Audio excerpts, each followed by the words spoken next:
2 ఏళ్ల నుంచి నేను మౌనం పాటించి చూసుకుంటూ వస్తున్నాం. తప్పని పరిస్థితి నేను బయలుదేరినప్పుడు తప్పదు. అటు కేంద్రాన్ని ఎక్స్పోజ్ చేస్తాం, ఇటు రాష్ట్రాన్ని ఎండగడతాం. ప్రజల మధ్యలో ఖచ్చితంగా ఇలా మొత్తం విస్తారంగా మాట్లాడినాం, చర్చించినాం. చాలా పెద్ద ప్రజా ఉద్యమానికి శ్రీకారం చుడతాం.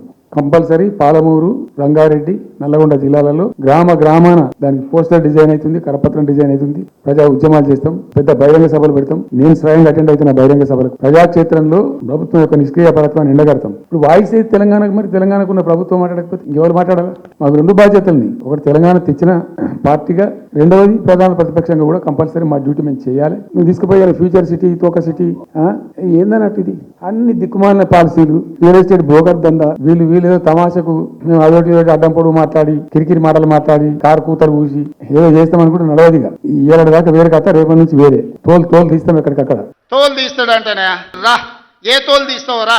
నీ తోలు తీసుడు కాదు, నిన్ను చీరి చింత కట్టి చింత మడకల ఏలాడేసి కొడతారో లేదో మా సర్పంచులు. రా, కొడంగల్కి వస్తావా లేకపోతే మమ్మల్ని చింతమడకకు రమ్మంటావా?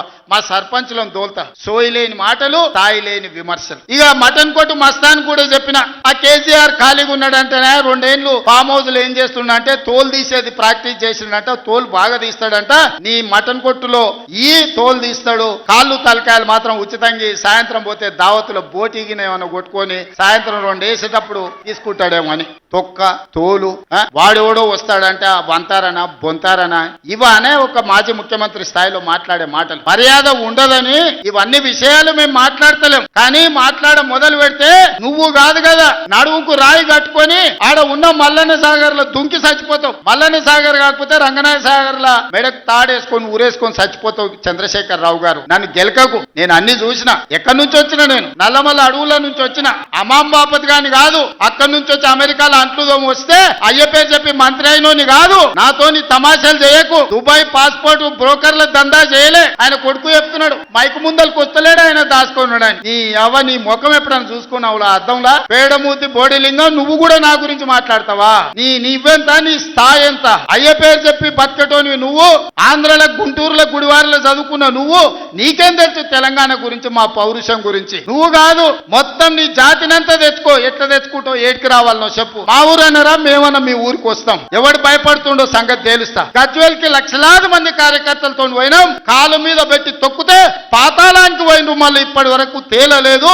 సిగ్గు లేదు. ఇన్నిసార్లు ఓడగొట్టినా ఇంకా కింద పడ్డ పైకాలు నాదే అని పొంకనాల పోషిగాడు చెప్పిండట. నాకున్నే 3 ఏట్లే గాని 36 దొడ్లు ఉన్నాయని చెప్పిండట. ఇవన్నీ కళ్ళు కాంపౌండ్ లో చెప్పుకోవడానికి బాగుంటాయి, కాలక్షేపం చేయడానికి. కళ్ళు కాంపౌండ్ మాటలు మాట్లాడకండి తండ్రి కొడుకులు. పార్టీ ఆఫీసులు వచ్చి 10 మంది చెంచాలను పెట్టుకొని నువ్వు పొంకనాలు కొట్టుడు కాదు. చేతనైతే రాండి. నువ్వు అడిగినన్ని రోజులు అసెంబ్లీ నడిపిస్తా. నువ్వు చెప్పినవన్నీ చర్చ పెడదాం. ఈడ మాట్లాడదాం రావంటే రంగారెడ్డి జిల్లాలోటి, పాలమూరులోటి, నల్గొండలోటి ఆయన మీటింగులు పెడతాడంట. నువ్వు మీటింగులు పెట్టకపోతే సంతలో పోయి బర్లను కాసుకో. మేము వద్దంటున్నామా? మాదేం పోయింది?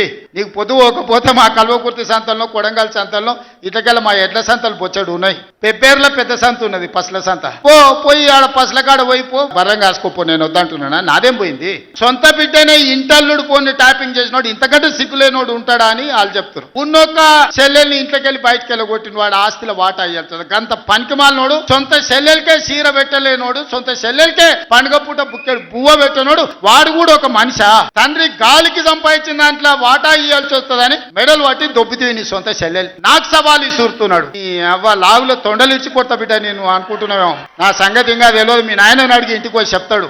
అమెరికాలో బాత్రూమ్లు అడిగినట్టు అనుకుంటున్నావు నాతో మాట్లాడు అంటే. నేనేదో మార్చుకుంటుండే పోని అవల పోరోడి గాలికి తిరిగేటోడి గాలికి అంతా నాకెందుకని ఇవన్నీ వేషాలు. ఇంకా పక్కలో ఒక నలికుట్లోడు ఉంటాడు, 6 అడుగులు ఉన్నా అనుకుంటాడు. అంత తలకాయ ఎక్కడుందో నాకు తెలియదు. కేసీఆర్ వచ్చి గర్జించిందంట. గర్జనకు నేను పోయి లోపల దాచుకున్నంట. ఇక కేసీఆర్ గర్జనలు గర్జించినట్టు లేవురా నాయన. మన గాడిదలు ఏం చేస్తావా? ఒండ్ర పెడతాయా? ఏమంటారు గాడిదలు? గాండ్రింపులకు, మీ బెదిరింపులకు, ఉడత ఊపులకు భయపడ్డాడు ఎవరు లేడు బిడ్డ. ఈ కండలు కరిగినాయి, మిగిలిందే తోలు. ఫస్ట్ నీ తోలు సంగతి చూసుకో.